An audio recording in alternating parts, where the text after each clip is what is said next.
Alright, guys. So it happened. Donald Trump defeated Hillary Clinton. Uh, I cannot say how happy I am that he won this election.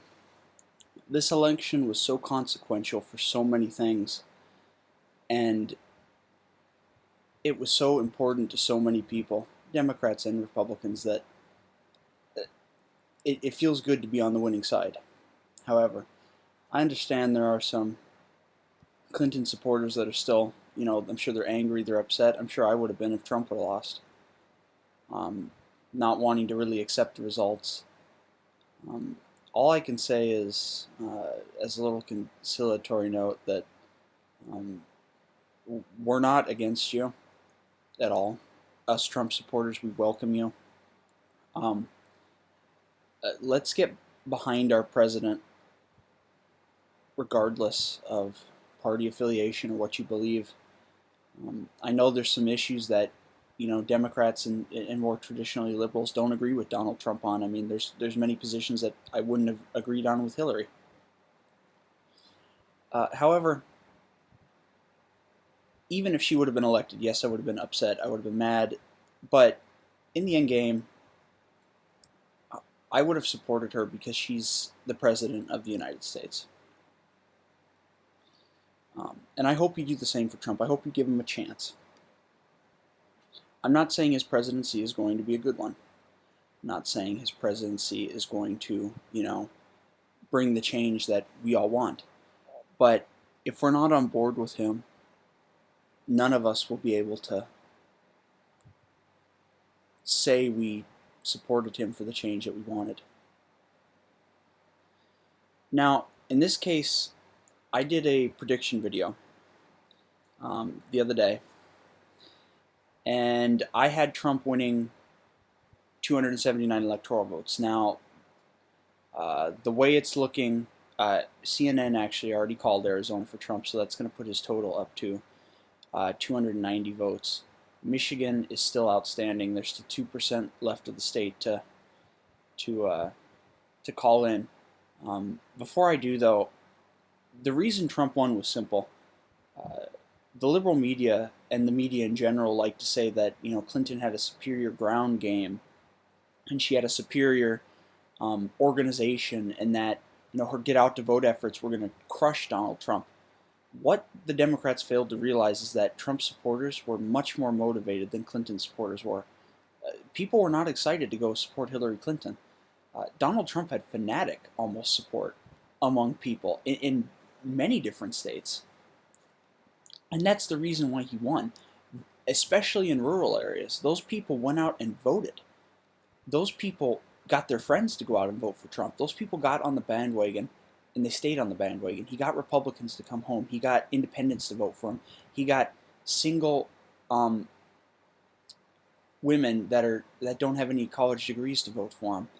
He got a majority of men to vote for him.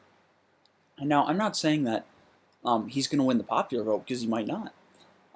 California is a huge state that has many votes, and it is still 74% of the way. Right now he leads by about 400,000 votes nationwide.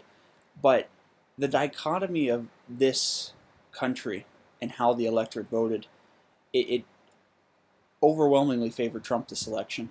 I kind of want to go into the polls first.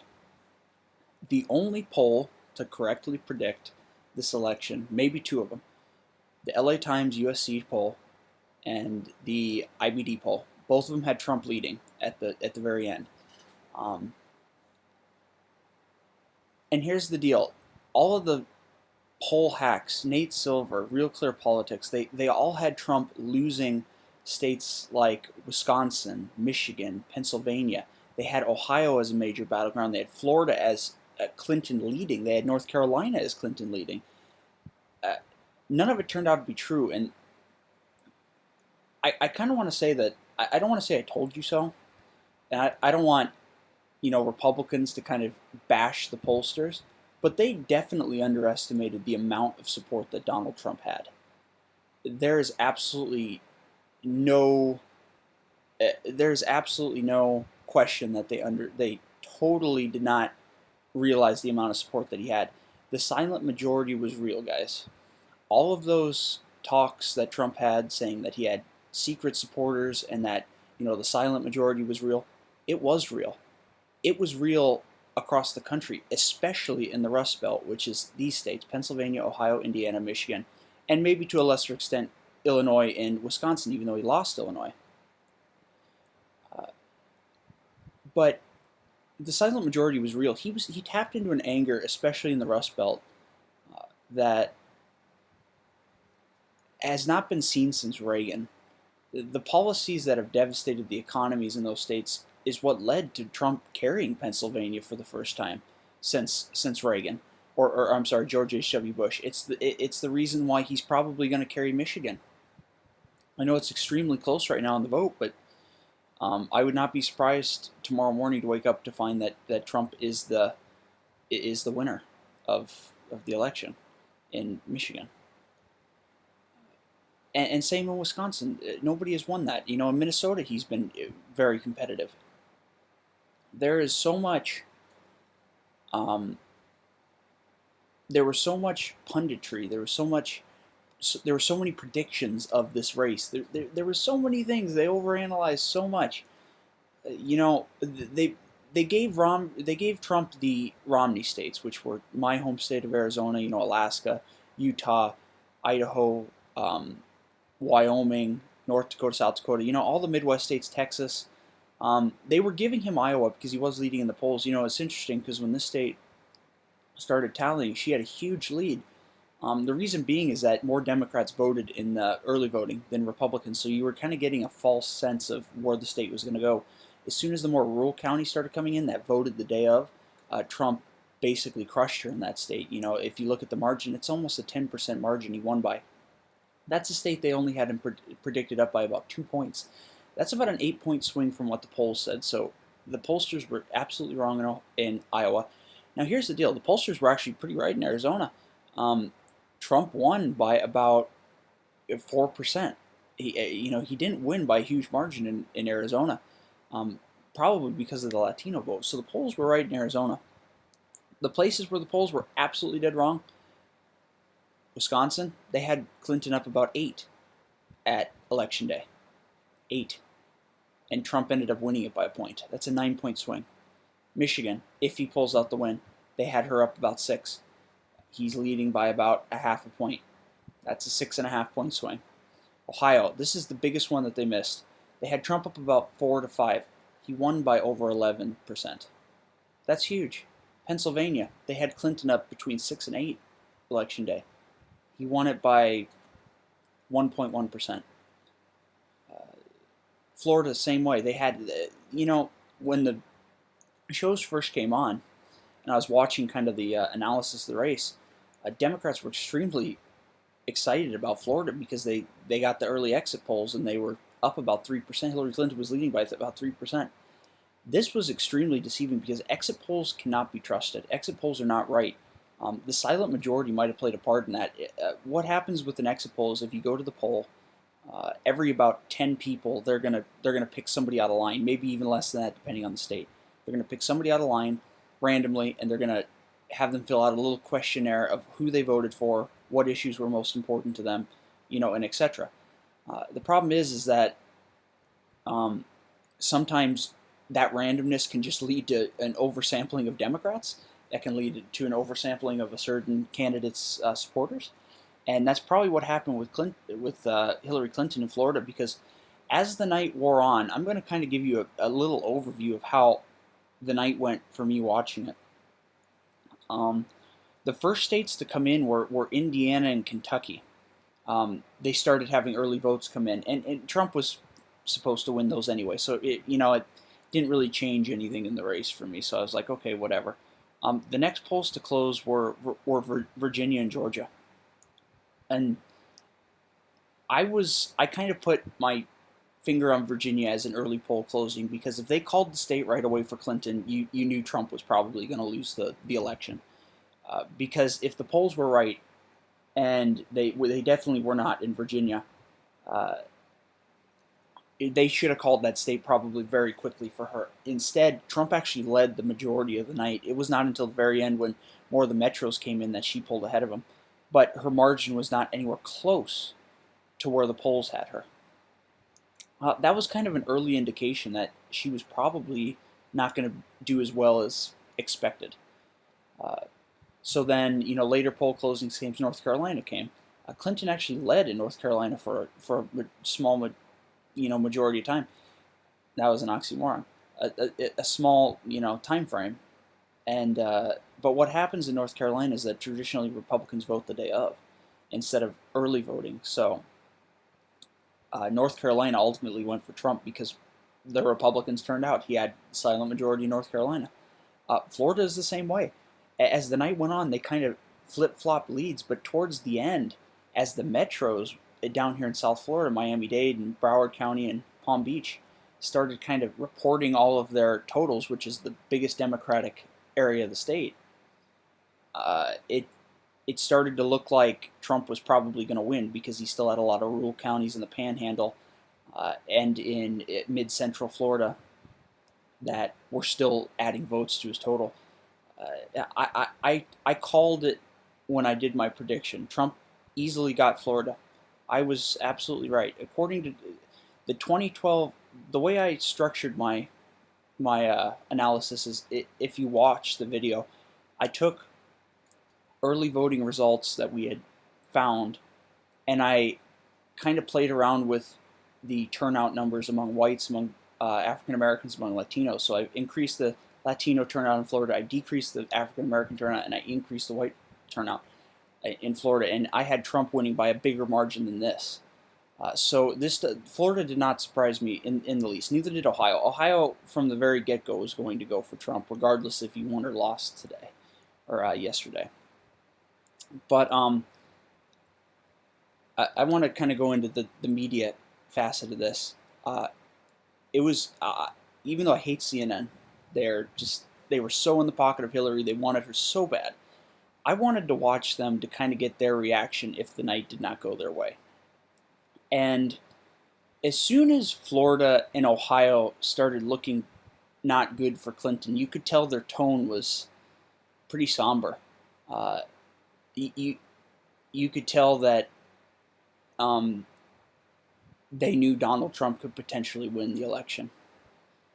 And it wasn't necessarily fun to watch, but it kind of was, because they spent so long propping up Clinton. He spent so long and so much energy trashing Trump, trashing his supporters, trashing his family,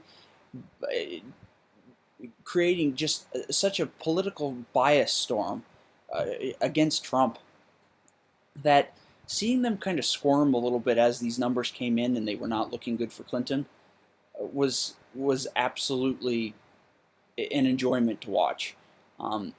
As soon as Florida looked out of the way, and as soon as Ohio looked gone, and as soon as he was starting to become competitive in the more traditionally Democratic states like Pennsylvania and Wisconsin, CNN basically admitted defeat. Even before they called the election, before Clinton conceded, they conceded themselves, saying that it was over. The reason being is that their internal polling and their analysis of exit polls and their analysis of the vote coming in showed that Trump was going to win Pennsylvania and was going to win Wisconsin. So her paths completely narrowed when that happened. Actually, originally winning Pennsylvania would have given him the presidency. Picking up Wisconsin, potentially Michigan, is just icing on the cake for him. The pollsters were right in some states. Obviously, she was going to win the West Coast, Washington, Oregon, California. Nevada, they were saying that Trump had a lead, but her early voting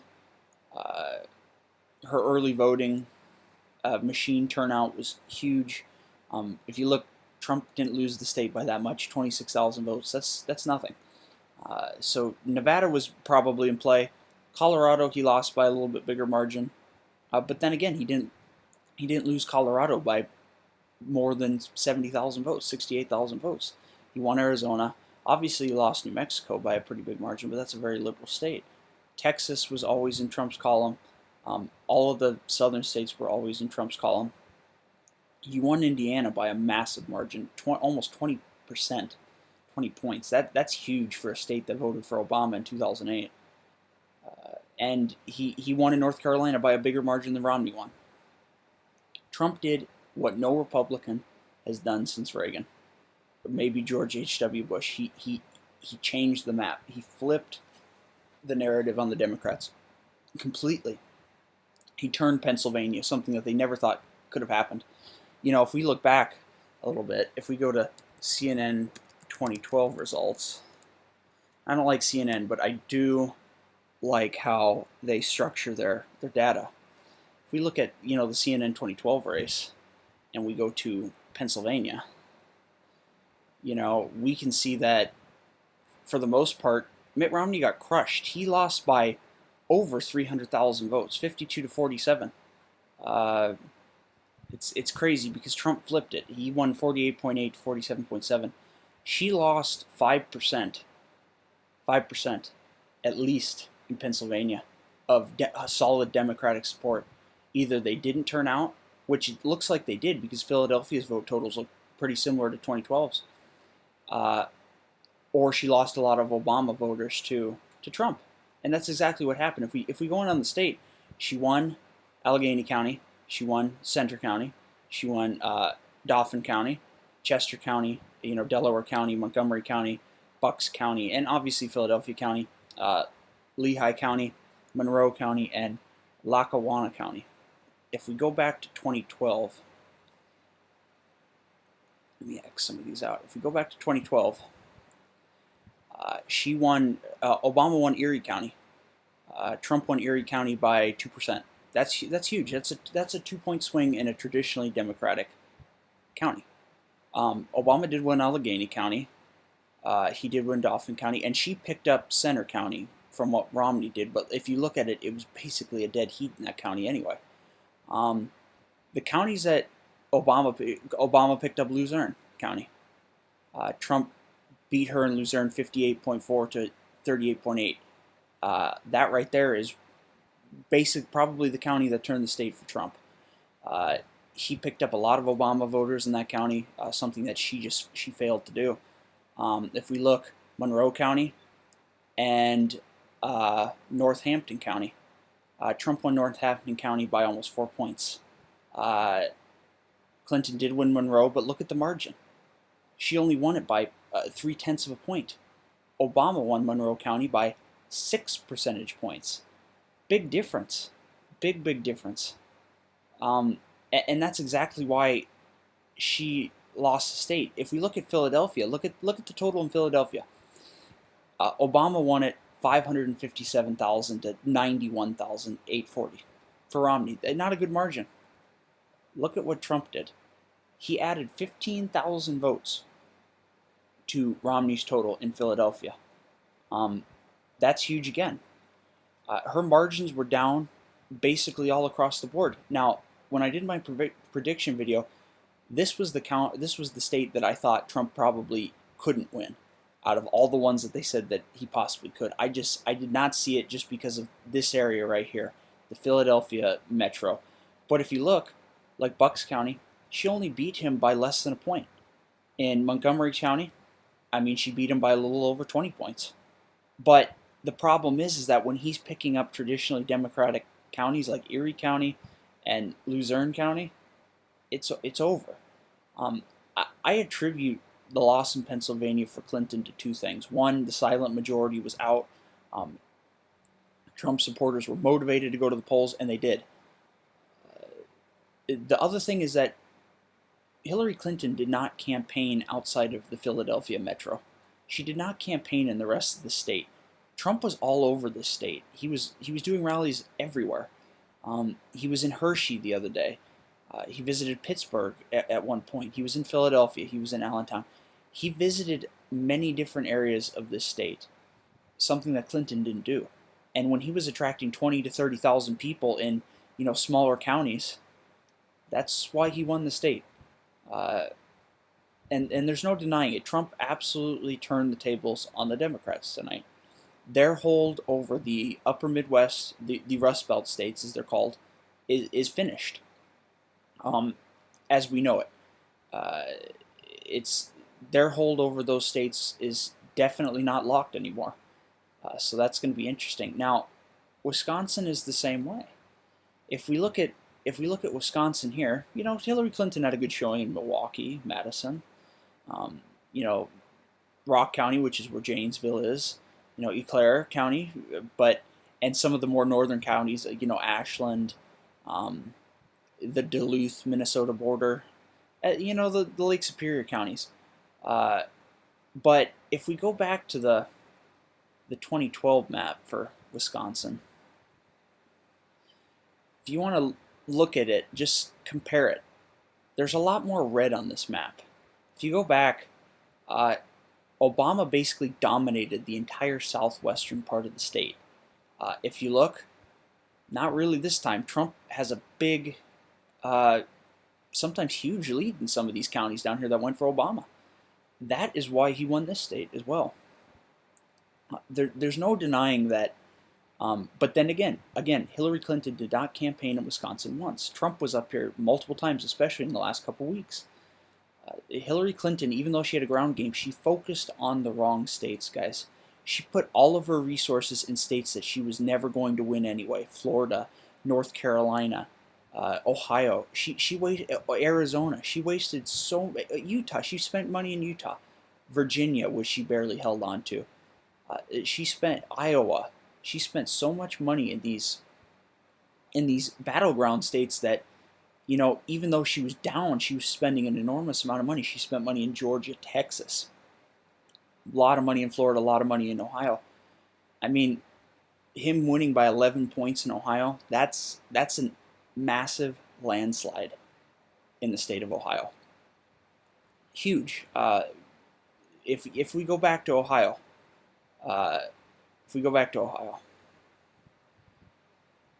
Obama won Ohio by 3 points. Trump won it by over 11 points. That's a 14-point swing in 4 years. That's huge. NAFTA probably had a big part to play with this. Hillary Clinton's stances on TPP probably did not bode well with the population up there. So it goes down to the thing. But if you look, a lot of red. If you go back, a lot more blue, especially towards the northern part of the state. So Trump winning all of these counties up north, even by small margins, that is taking away huge from her potential lead. She didn't run up the margin as big in counties like Cuyahoga County, Summit County, Lucas County, and so on. Even Franklin County, she didn't have a huge, massive victory there. So it should not come as a surprise, because I did not predict a win this big. I said in my video that if he got any of the upper Midwest Rust Belt states, Michigan was probably his best shot.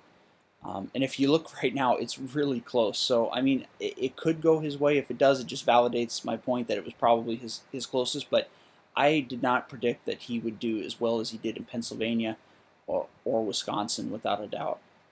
But if we kind of go around to the rest of the country, as of right now, you look at New Hampshire. He actually pulled ahead of her in New Hampshire. Clinton had a lot of paths to the White House. All she had to do was lock up these 3 states, and she was president. Because then Trump would have had to pull Nevada, New Hampshire, which he might, and probably the one congressional district in Maine.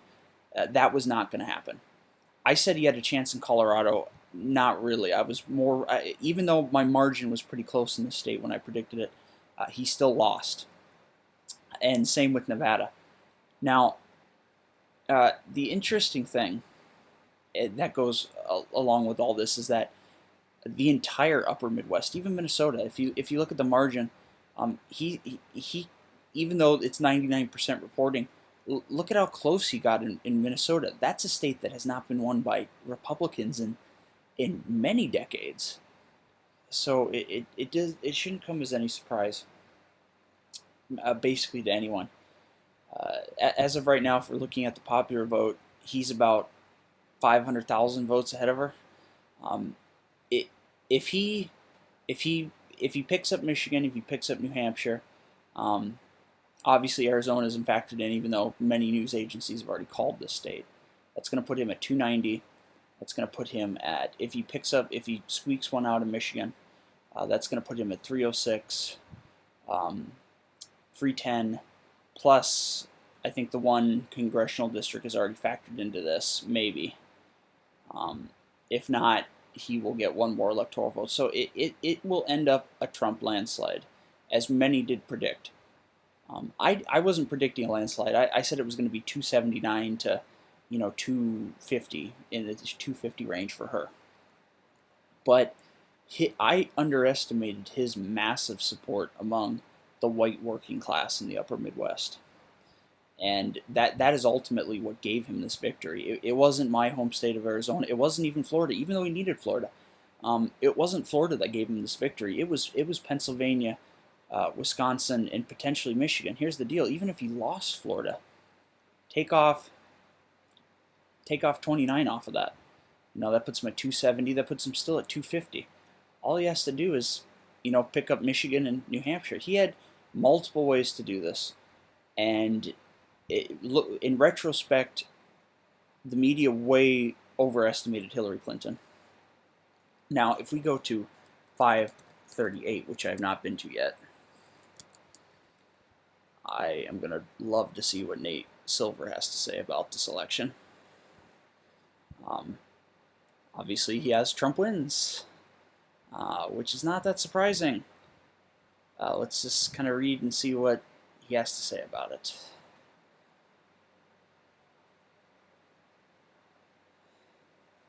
I'm not gonna really go through that, but I kind of want to go.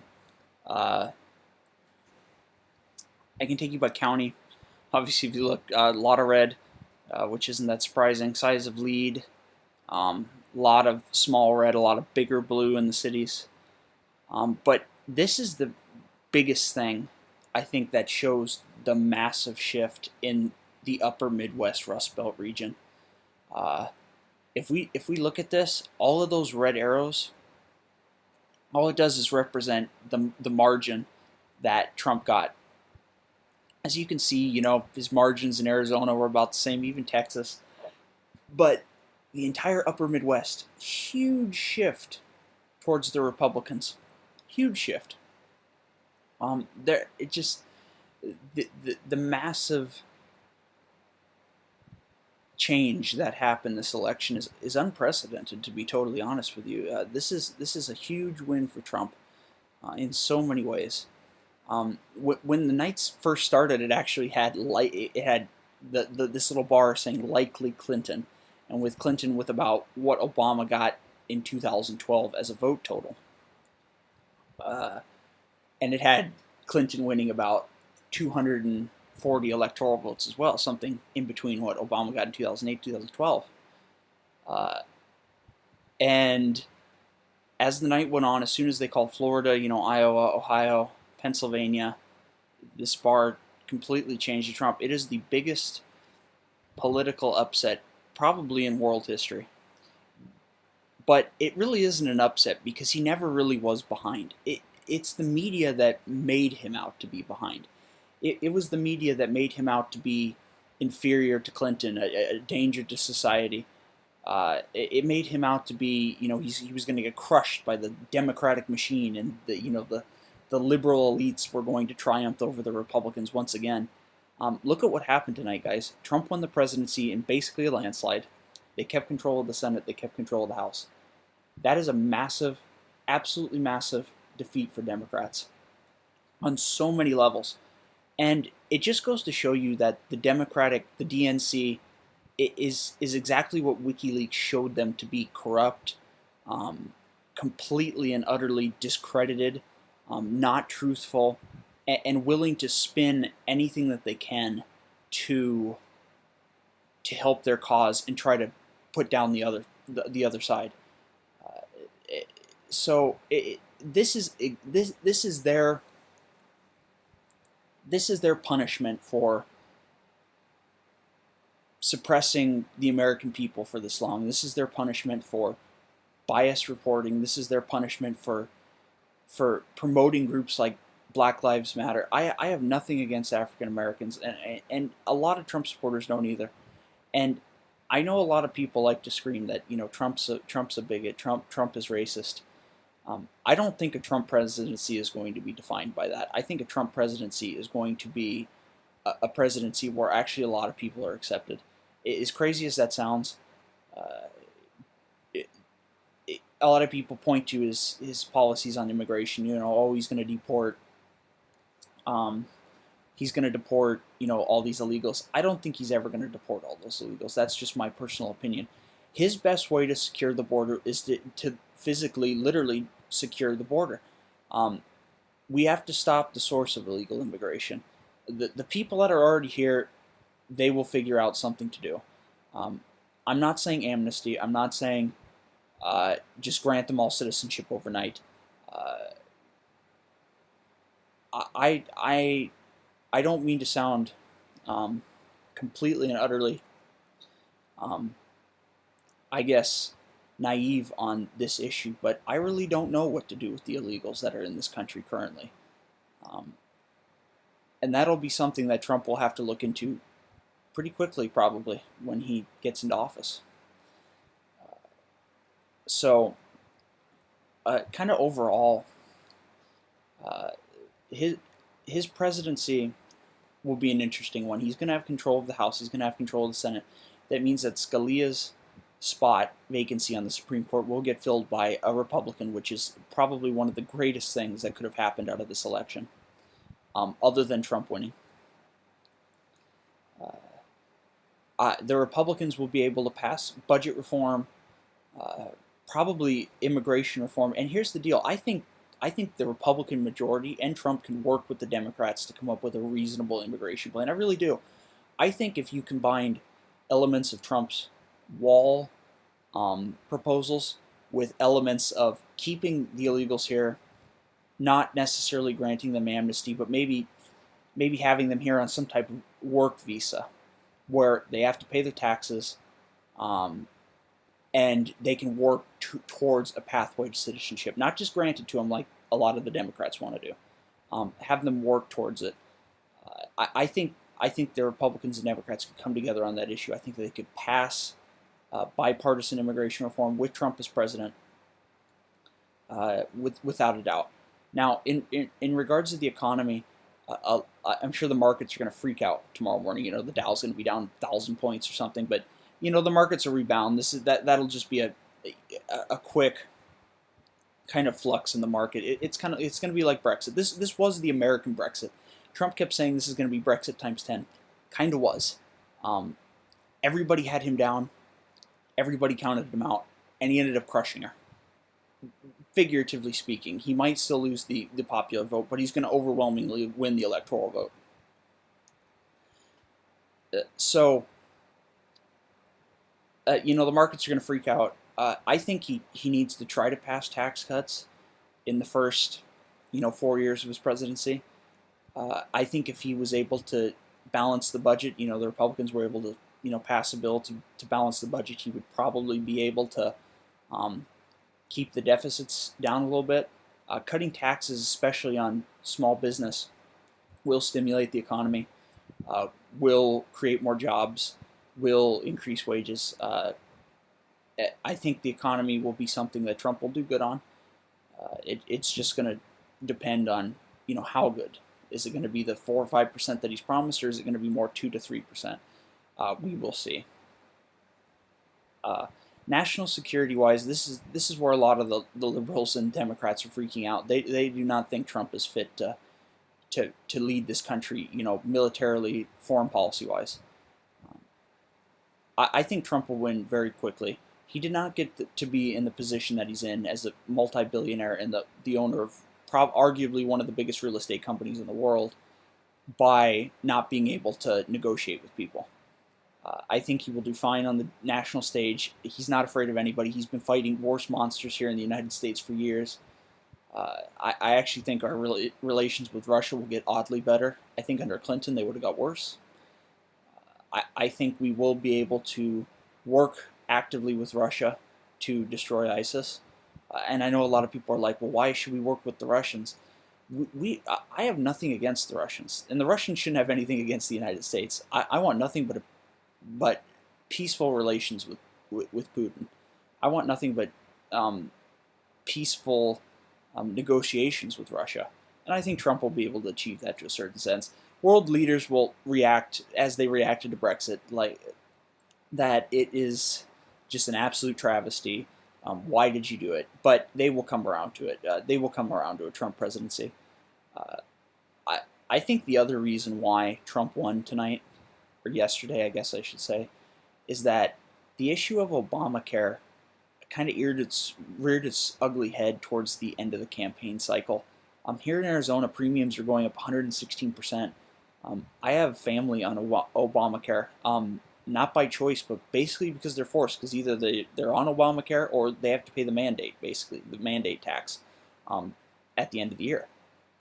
So uh, they cannot afford the premium increase this next year. It's going to double, over double what it is now for them. Uh, Plus, their deductible is going to go up through the roof from, I think she said about 7,500 to about 15,000. So basically, you have to pay out $15,000 of your own money before the insurance will pay for anything. That's not feasible because most of the time, going to the doctor is not going to cost you $15,000. That's only for a major injury surgery type of thing. So Obamacare is a failure, and that is another thing that Republicans in the House and the Senate are going to have to address along with Trump. It's a failed system.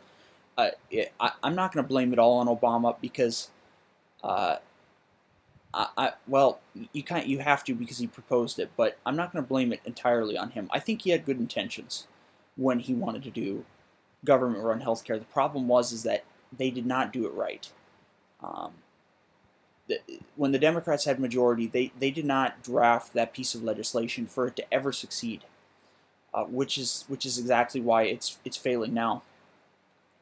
Private competition between insurance companies nationwide is where we have to go. I know that doesn't necessarily solve the problem of everybody having um, coverage, and I've heard a lot of people, well, why don't we just do private insurance and keep the mandate? Well, that's basically what Obamacare is now. It's private insurance run through the government. You pick a plan from an insurance provider, and then there's a mandate. So if you don't get insurance, you have to pay at the end of the year.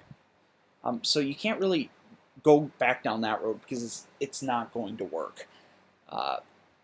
And you can't force people to pay for insurance if they necessarily don't want to. So I don't necessarily know what the solution to this is. I know Trump said he just wants to increase competitions, have people buy, like life insurance, across state lines.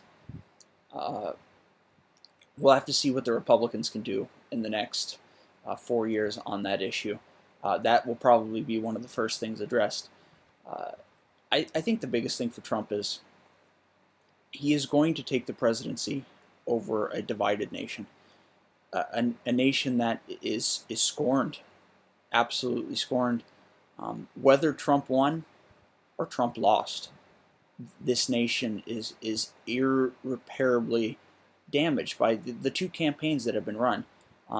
People like to claim that Trump was the more vulgar and kind of nasty candidate in this race. Well, Hillary Clinton was not a saint either. She definitely worked up her base of Democratic voters to just hate Trump. And if the results were different, I would not be happy that Hillary Clinton was president. I wouldn't. But this nation is above that. This nation is better than that. I call on all people. And I know Trump will have to earn your respect and he'll have to earn your trust. And I know some of you will just never come around to Trump, regardless of what he does in office. But when Obama won in 2008, I was not happy. And when he won in 2012, I was not happy. But he was our president. And he should be respected for his position the last 8 years, regardless if I liked him or not. So as our president, I will always respect him. And I think the same needs to be done for Trump. Like I said, I know some of you are going to be completely and utterly against him from the very start, and he's mentioned that. He knows that he's got divides to mend, and he's got bridges to cross to get to certain demographic groups. But I would not fear a Trump presidency. Don't if you're a Latino, if you're an illegal immigrant in this country, if you're an African American, if you're a Muslim, don't worry about a Trump presidency. I know he said some vitriol things in this cycle, but none of it was directly aimed at those people, those certain groups. He said he wanted to ban, the Syrian refugee program. He wanted to stop that from coming in. That he wanted to stop immigration from predominantly Muslim nations where radicalism was kind of present. There's nothing wrong with that. That is not saying that Muslims are bad people. That is saying that he just wants to stop immigration from regions that have known radicalists. Plain and simple. And I mean, that's a lot of different countries, but more or less the Middle East. Same with Latinos. If you're a child, or if you're a parent that worries of being separated, don't. He's never going to deport you. Plain and simple. That his Republican-controlled Congress would never allow him to do that. And that's not what's going to happen. I think what I said is more likely to happen. I think he will shore up our border with either the wall or a more advanced security screening on the border, and we will find a way to incorporate all of you into the United States in a way that is not amnesty, where we just grant you citizenship, but a system where you could potentially work for your citizenship. That's what America is about, to contribute and to work. JFK said it right. Ask not what your country can do for you, but what you can do for your country. If you're living here and you're illegal and you consider this your country, just do your part. That's all we're asking. If you do your part, pay your taxes, welcome to America. We are so glad to have you. Live your life, and we love having you here. That's my view on it. And I know that's not the view of all Trump supporters, but that's my view on it.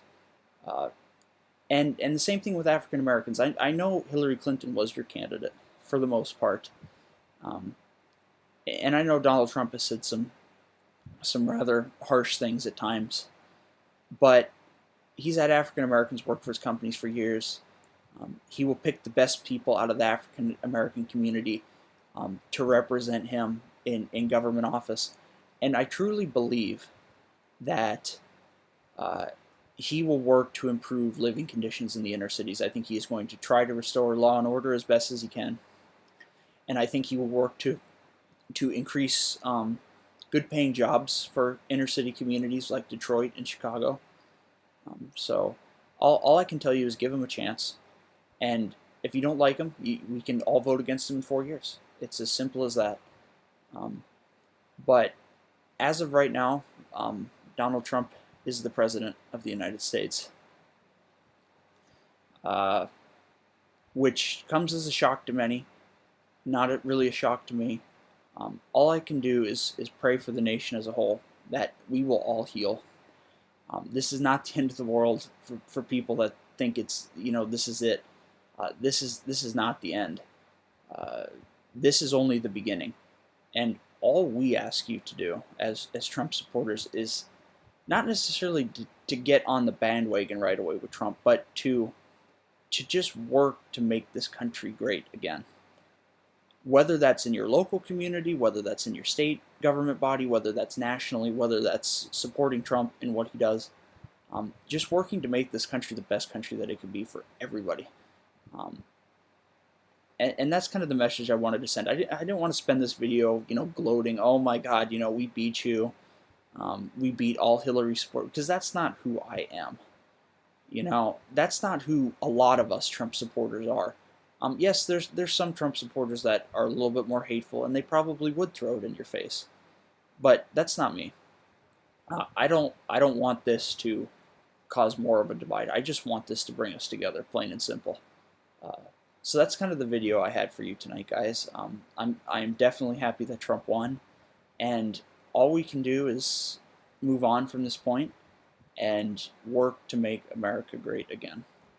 Uh, Thank you so much for watching. Comment below if you have a comment, and if you're a Hillary supporter or somebody that is really anti-Trump and you see this video, post a comment or message me privately. I am very easygoing.